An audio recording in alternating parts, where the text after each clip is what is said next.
Yon, isang mapagpalang araw sa ating lahat. Welcome back again to my YouTube channel, guys. Kung nasan man kayo ngayon, sana nasa mabuti kayong kalagayan. Happy breeding, ma'am, sir, kuya, ate, nanay, tatay. Keep safe and God bless sa ating lahat. At kung di pa kayo nakasubscribe sa akin channel, mag-subscribe na kayo, guys. And don't forget to hit the notification bell para lagi kayong updated sa ating mga videos. Pero bago muna tayo mag-start sa ating topic, meron tayong syempre mga pa-shoutout. Yan guys, shoutout muna tayo.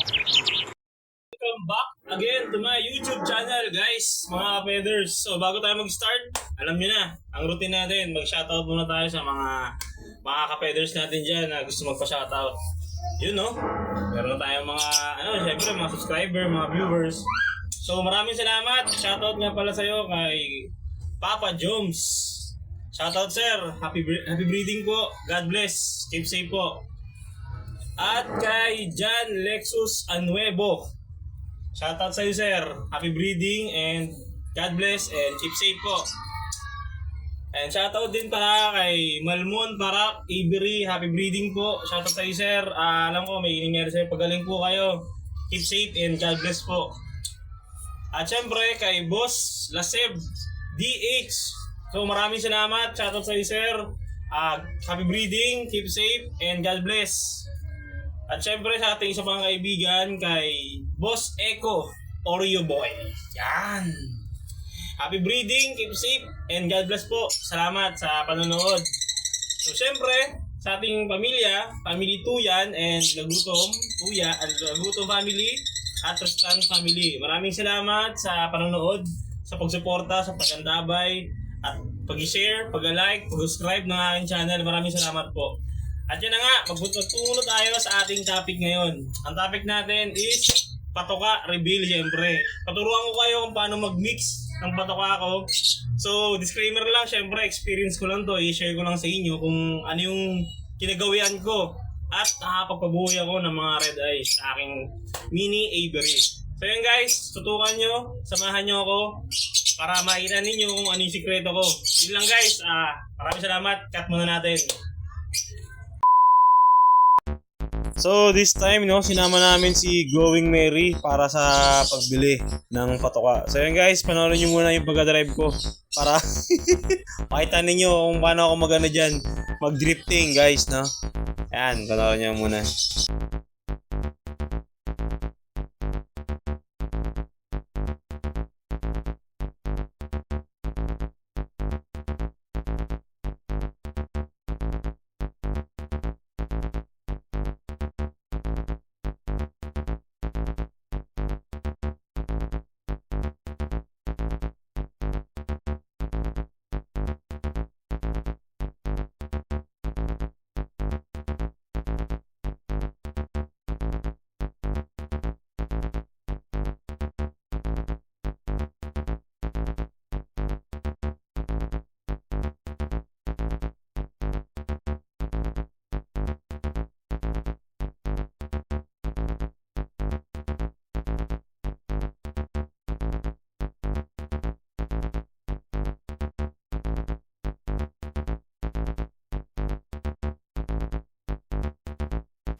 Uy, nagbabalik guys. Hindi tayo ngayon sa bilihan ng patuka. Tulad ng sinabi ko sa inyo, bibili tayo ng patuka para sa mixing ng ating patuka na sikreto para i-share ko sa inyo. So dito tayo ngayon sa kahabaan ng signal. Papuntang signal yan. So nagig lang naman tayo eh.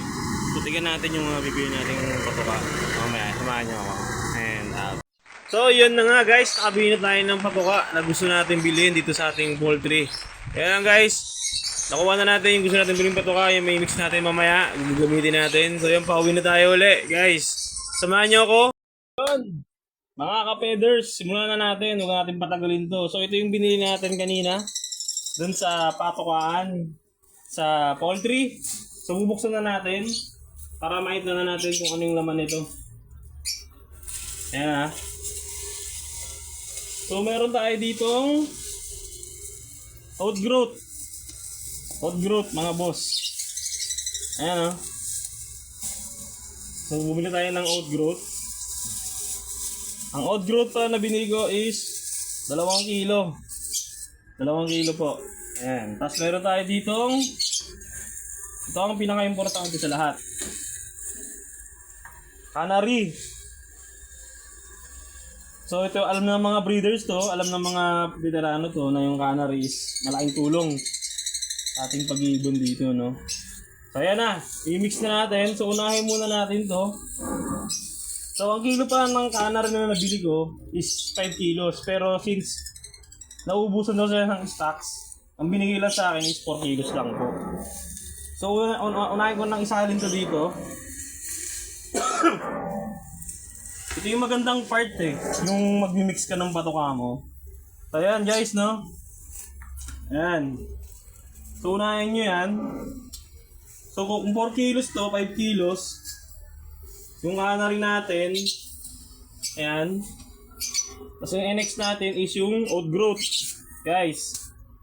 So kung 4 kilos to, dapat ano tayo, 5 kilos. Pero since 4 kilos na yung available, okay na rin yan. Basta ang ratio, laging mahalaga guys, ang pinakamarami lagi is yung canary. So ito yung outgrowth natin. Ayan o, nakikita nyo. So lalagay na natin siya dito para ma-mix na natin. So yan, dalawa na yan. Dalawang klase na ng seeds ang nandyan. Outgrowth saka canary. So, halo na natin, tapos halo natin. Ay, magandang part, no? Halo na natin. Halo na natin. Siyempre, hindi lang yan. Actually, 4 na seeds ang lalagay ko sa aking mga patuka. At sunod na natin is yung sunflower. Ang sunflower, guys, ratio lang din. Onti lang kasi mabilis toong magpataba sa mga ibon natin. So, kailangan, tansyahin na lang ninyo. Kung 1/4 ang binili nyo, tapos pumili kayo 5 kilos na canary, tapos 2 kilos na outgrowth, kayo nyo nang ihalo lahat yun. Yung 1/4 na binili nyo na sunflower. 1/4 lang guys, pwede na.